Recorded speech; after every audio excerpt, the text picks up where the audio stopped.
Oh, I think that's correct.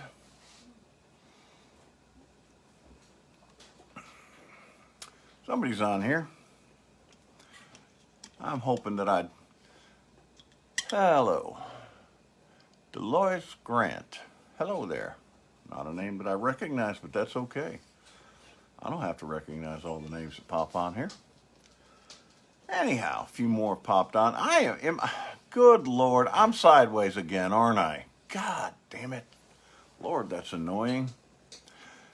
Somebody reply, I am sideways, right? Because the comments are going sideways and the reactions are going sideways. You're crooked. Okay. Well, yeah, I am crooked, but no, I meant sideways, Sebastiano.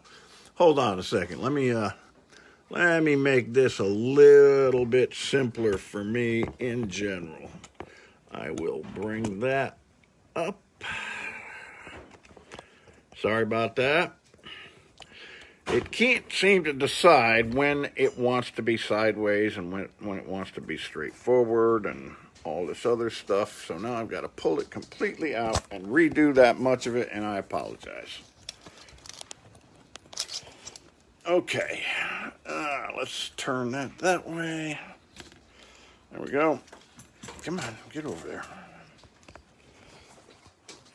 And put that back in. And I don't like it that way. I like it portrait kind or the landscape kind of way, but that's okay. You can't always get what you want. And I'm not going to start singing that song. But I can get that far. All right, there we are. That's a little bit better. Let's turn that way just a little bit. All right, finally I'm back on here. Hey, critters, everybody's giving you hugs out there. Don't get them started. They expect it all the time, man. Here's to you. It's the weekend.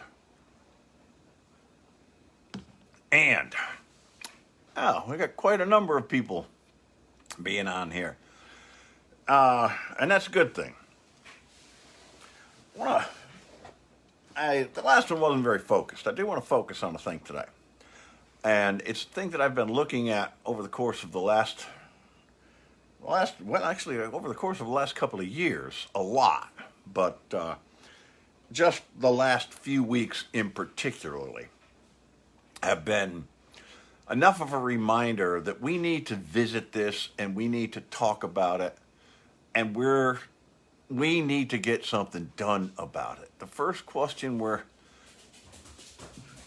let's get back to what the title of this is. The politics of poverty. Or really more correctly, the politics of poverty and prosperity. And my question has been, who's being represented here? Do you honestly feel represented? Do you honestly feel like Congress and I feel like the president more now is representing me, but I still feel the executive branch needs to do a little bit better, and I certainly feel that the Congress, that branch, is not doing enough to represent at all, and even the courts, even the Supreme Court, doesn't seem to be fully functional representing us. Now, bigger question than all of that. Hi, everybody.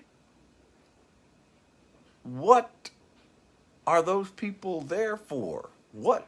How did they get there? What is their whole purpose if they're not representing us? Why do we have them there if they're not representing us? And I mean us as a majority. I don't mean fringe elements here and there. I'm talking about the majority. I'm talking about people across the nation. Are we being represented? And I really don't think we are. We're supposed to be, but But are we? I don't think we are. If you look at politicians' pay, you see a thing. Some are affluent and some aren't. If you think about it, we had Alexandria Ocasio-Cortez when she first went to Washington, D.C., had to get, there was a problem because money had to be freed up to, and this was during Trump's keeping everything and going to do the government shutdown. Money had to flow to her just to be able to get an apartment, just to be able to get all of the security deposits and all of those other things into place. And she couldn't do it. She couldn't, a representative, a duly elected representative of the state of New York, could not get her money straight going into Congress because, well, the rich fat cats were holding shit up. You know, you look at these politicians, you look at their pay, but then look at the ones who are affluent and those who are not. And then start looking at where their politics lie and look at who is signing the checks for their campaigns. Who are the people supporting them? And, well, Michelle Darlene Davis, that's the whole point of this. It's all about our money in their pocket. It's not all about our money.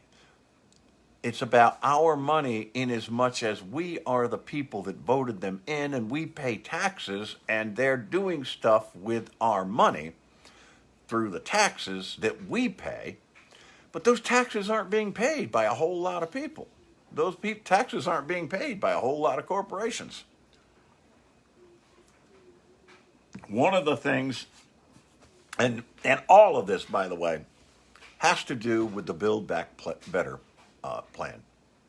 And the fact that it's not being, yeah, that's it exactly. The fact that it's being bumped around, knocked apart, diminished, and threatened to be totally undone, all because of who will and won't back it.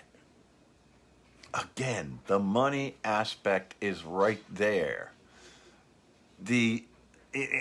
We're looking it in the face every day, but it is the white elephant in the room. It's right there, it's really obvious, and yet nothing is being done about it, ever.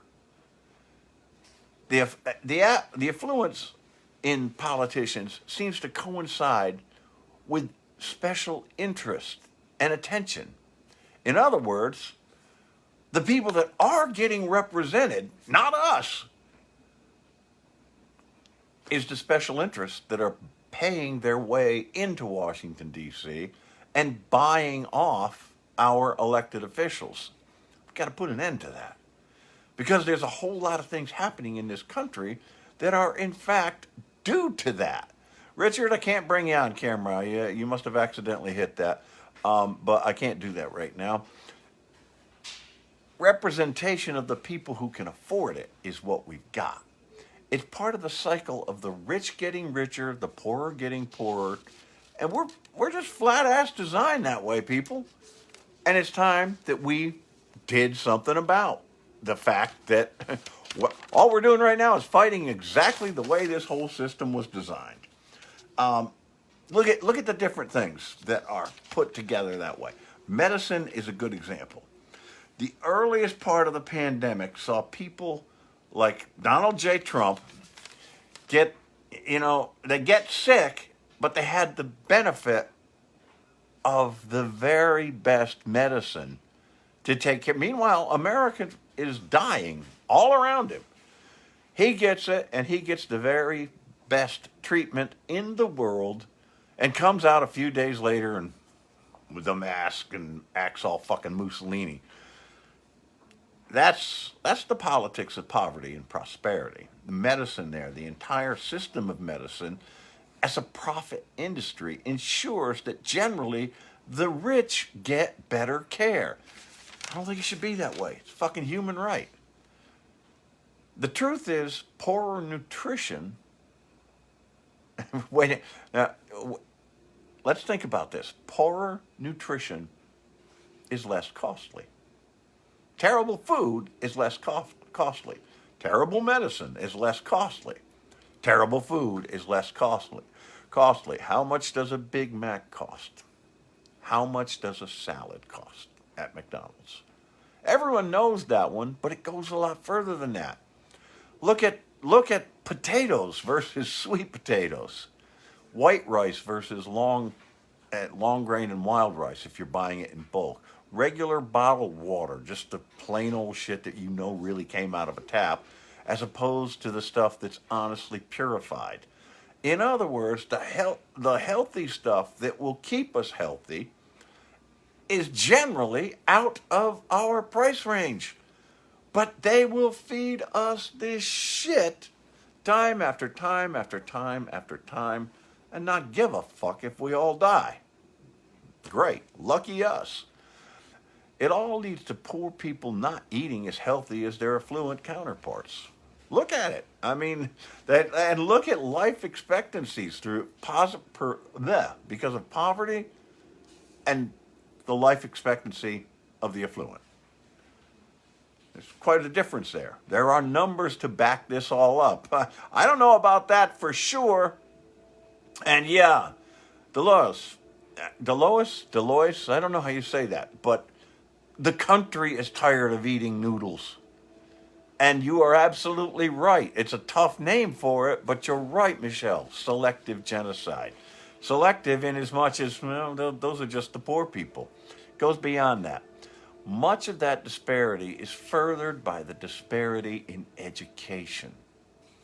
Poor people and rich people, again, schools in poorer communities get less attention. They get a hell of a lot less as far as renovations and new equipment and things like that. Even though they're in the same town, you can go to Nashville, go to a school in the Bellevue section of Nashville, that would be Hillwood High School, and go to Tusculum High School. One is a very affluent community, Bellevue. The other one, Tusculum, is very poor, very colorful community. And look at the buildings. Look at the way the buildings are put together and maintained. The stuff in the poorer communities sucks. Stuff in the affluent communities, they got the best of everything. It means that those students in those poorer communities are getting less attention. They're getting less out of school. And that, in turn, is a part of the cycle. And it's one of the things that they really are working for. This cycle that keeps people poor, that keeps them from becoming healthy, that keeps them. And, the people say, oh, yeah, right. Well, all you've got to do is, it doesn't work that well. Try to feed a family of, with 3 or 4 kids.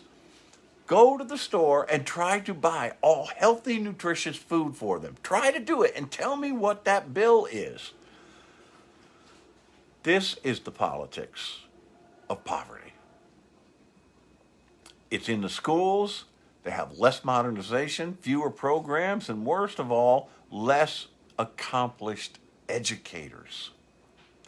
Nothing's perfect. You'll find great teachers across the board, but usually the best teachers end up in the affluent communities. They often migrate to the private school setting from there. Money talks, and we get pissed on. That's simple. Yeah, that's right. Poor people in general. But I'm getting to this. And our tax dollars go for the military complex. Yes, and a waste of money. Yes, you are absolutely correct about that. If it's anything beyond real defense, then it's a waste of money. But getting back to that, class size is another good measure of dedication as far as the best, the dedication to education and getting the best educators in there and the best education for those children, class size. America offers great education, but usually only to those people that can afford it. Specifically, the less affluent areas perpetuate the problem with both health and nutrition on top of it. You have these communities where the education system really could use some help. And by the way, that's in the Build Back Better plan that people are somehow still not getting behind and have now cut in half and then some from where it was. But in that is better education all the way around. But we want to cut it away. One of the conservative mantras is, if you don't like what you're making, get a better job. Now that's easier said than done, of course, but even when the poorer folks say, okay, I've had enough, I quit, I'll find someone that'll appreciate my labor and pay accordingly. That person becomes unemployed and automatically is placed in a societal caste of less privilege. Poverty itself, there was another one that was a part of that, is represented by job classifications. If you have a low-paying job with poor benefits, you'll likely be doomed to repeating that process and passing that on to your children. Poor people create poor people. There are always breaks in these rules. Some people climb out of it, whatever way they climb out of it, in a good manner. Most people don't. It just perpetuates itself. And again, they would have you believe, oh, well, just get a better job. Everything will be all right for you. Well, honey, it ain't quite that easier.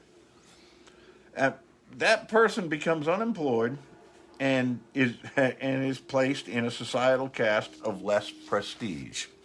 Rather, we should be celebrating that decision to better themselves, walking off of that job. To demand equality is a great thing. Instead, the country as a whole castigates and derides people for doing that. Yes, they become unemployed sometimes. Oftentimes they can't get unemployment benefits, so get right the fuck off of that drum that you're beating. But they walk off their job to go find a better one. To me, that's a good idea. No benefits at all. Yeah, there you go, Deborah. You're right about that. Man, and that's hitting right at home right now too, because I'm using those services. But anyway, one of the things that you do have to look at in that celebration of the person who will walk out and find a new job is that free enterprise is actually working. This resurgence of the labor movement, it's a perfect example of the capitalist mantras about supply and demand. Just as much as gas or food costs are controlled by supply and demand, so are the jobs and the people who fill those jobs. That's us. And I would just say, scream it from the rooftops. You're going to look for another job? Good for you. Good for you.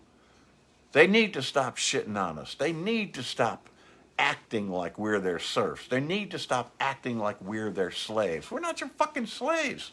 And this is especially to the people that are in Congress.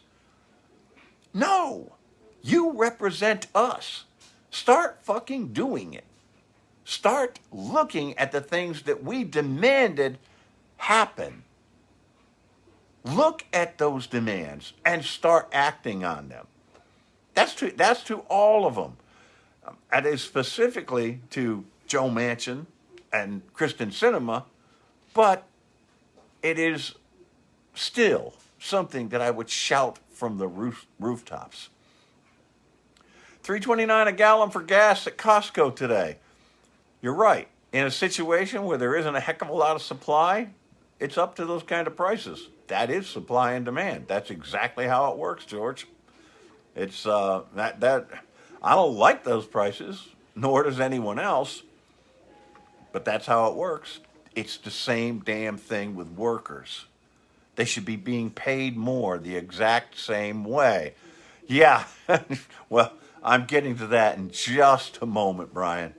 This is where I start having trouble, though, with the likes of Joe Manchin and Kristen Sinema. Why are you so worried about taxing billionaires? Why does that worry you so much? Help the people that help out the people that work for those billionaires, and you'll make up a lot of that lower. You'll make up a lot of that all the way along the line with higher productivity. But another big important thing that if people are getting paid the right amount of money, you'll see a hell of a lot less of is theft. Let's look at that all by itself.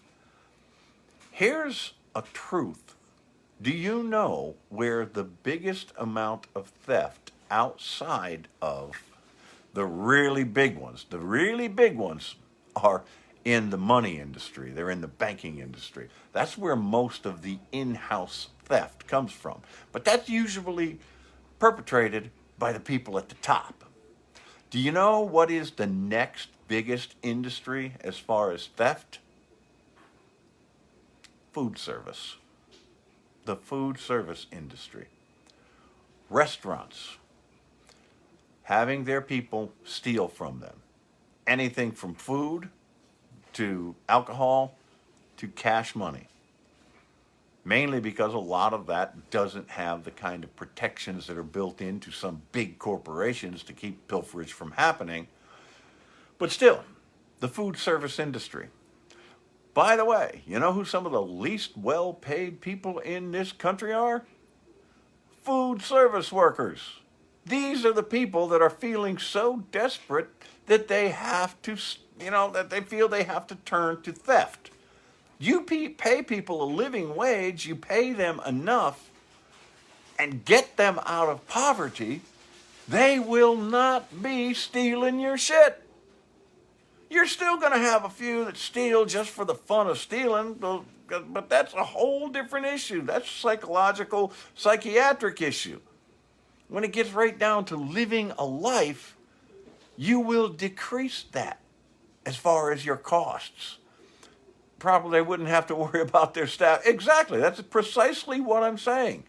Pay your people properly, and they're not going to steal from you. They're going to think you're great. They don't want to hurt you. But no, not this country. Nobody else anywhere in the fucking world really uses the tip system the way we do. And the only places to do it are when they're places who are really only serving an American clientele. You go to the resorts and things like that. Most of that's American clientele. If you go down to the Caribbean, it's American clientele in there. So yeah, there's tipping that goes on everywhere you go there. But if you go into, let's say if you're in Honduras and you go into a restaurant, they'll look at you funny if you leave a tip. Did you forget your money?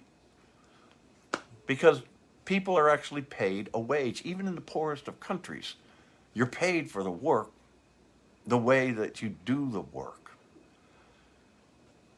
Anyway, there's a very vocal group that blames the open positions out there on working people, blaming it on poor people. And that's where you really start running into a problem. That these poor people are just lazy. These, again, I'm going to back up to the other one. These are the ones that will say about a person's living conditions, if you don't like your life, get a better paying job. Well, that's what they're doing, you fucking idiot. That's exactly what they're doing. They're going out and finding a better paying job. And I applaud the shit out of them for that. And it's high time that we stopped basing our economy on the backs of poor people just so that rich people can end up with more money. Another lie that comes along with that. If we pay a living wage, wait till you see what happens to the price of things. Hamburger's going to be $8 a piece. You know what? There are McDonald's out there that are actually paying their people $15 an hour and more. And surprisingly enough, they don't have $8 hamburgers. It's a lie. The lie that they keep telling comes from a truth, however. And that is, if we pay our workers more, we're going to make less money. Meaning, we personally, the people at the very top, are not going to rake in the ridiculous sums they are right now that they could never spend in theirs and all of their offspring's lifetimes. The only difference between what people are demanding and what they're saying is we're going to make less money, meaning just up at the very top. Yes, you probably are going to make less money, and by the way, that has always worked for the country. The country itself has done better when we have taxed the people at the top and didn't just give them every way to hide their money away. All of these things are being addressed in legislation that's right out there and languishing. Across the country, workers are starting to stand up and do something about it. We are seeing the biggest labor movement we have seen in decades happening right before our very eyes right now. Rightfully so. All kinds of industries are going on strike. One of the biggest reasons why they're going on strike now is that one of the same big reasons that they did it in the 20s. The people that are against labor movements would all tell you the same thing. They just did it so they could get more money an hour. They just did it so that they can get more money. They just did it so they can take money away from the people at the top. No, they went on strike then and are going on strike now because they want to work in a safe environment. If you don't have regulations and rules saying that your people must be masked and must have vaccinations, I don't want to fucking work for you. Who would want to work for you? Oh, my life could be on the line just by going to work. That's not a good idea. COVID can kill you as surely as poor handling of chemicals. And you just don't have to be endangered that way. You don't have to be, and people are saying, no, we're not going to be. We are not going to put up with you just making us walk into this environment that may very well kill us. But no, oh, that's just lazy poor people don't want to go to work. Bullshit. Tell the truth. Tell the truth. You don't want to pay people enough, and you don't want to protect them. That's what you're really talking about. I agree with you totally right there, Brian. I wish I wish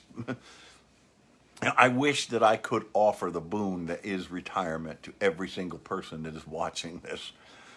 I don't have to go in and worry about this shit. I've got what I've got. But man, I would never walk into a workplace that didn't have some kind of something built in to keep me safe. This is a labor movement that's been 50 years in the making. At least 50 years in the making. And it's high time that it got some traction and we started to demand something of it. The last few years of political bullshit weren't an easy fight. Well, this one right now isn't going to be an easy fight either. We're going to have to stand up. We're going to have to demand that they pass the legislations that have been put out there. The people standing in the way need to sit down, shut the fuck up, and let this go to work for the country. It needs to be demanded of all of them.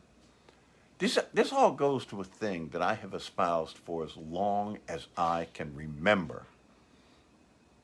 For as long as I can remember. Thank God for my... Yeah, Kathy, you're exactly right.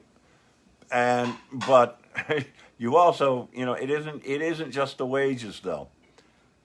Anyway, getting back to that. But this does tie right in with what Kathy said. It's not, and it is not just the wages. It's a lot of things. There are two types of employers. The ones that say, you have a job because I have a company. Or the ones that say, I have a company because my employees do a good job. That's universal. There are only those two. And it's time that we did whatever we had to do as far as electing in the right people and putting the right legislation in place to put these sons of bitches that feel that that wonderful company that they have that gave them the yacht, the townhouse, all of their kids going to a private school and taking month-long vacations wherever they want to. Those people have got to start remembering who gave that to them. And your piddly ass $10, $12 an hour don't mean shit to those people. Kathy just remarked $15.10 an hour, getting it through union negotiations. We're looking at making the minimum wage that, and their union had to fight for it. Think about that. We can't have that. Yes, Ronald Reagan did fuck this country up when he signed. Yeah, he did. He absolutely did. Don't let it sit that way, though. Don't let it just carry on business as usual. Business as usual ain't going to cut it. You've got to demand better. We've got to demand that these laws be put into place that will protect workers, that will give them a safe environment, that will give mandates and the ability to keep mandates in place. By the way, the courts just came out and said with another one that, nope, vaccine mandates are okay. We're not going to go against these rules that are being put into place. Good. You're right about that too, Brian. Term limits would help. Maybe I need to do one on that one of these days. See, these are the things that I'm looking for you guys to send to me because that's what I got today. Today, I was just thinking about all the poor people out there and how much we make up of this country and what we really are to this nation. We are the backbone of this nation. We are the reason there is a nation. We are the reason that these fat cats with their enormous wealth have it. It's because of us. And I don't want to take all of your wealth, Mr. Rich Man. But I do think that you should be taking care of your fair share of society in doing it. Demand it. Absolutely demand it. We can get it. We're the stronger voice here. All right, people, that's what I got. I'd like to hear from you. It's over there. Post Office Box 853, Spencer, Tennessee 38585. I like getting cards, letters. Sometimes I get a little bit of money in there. That's always a good thing. As I said, I'm po folk too. And I really like getting to hear what you think about. Brian, we'll talk about that another time. Because that's a thing that we could have a very good discussion on. I don't know if abolish is the right way. But I do feel that taking away a lot of that power and where these people come from is important. And we will try to do that, Mary Kelly.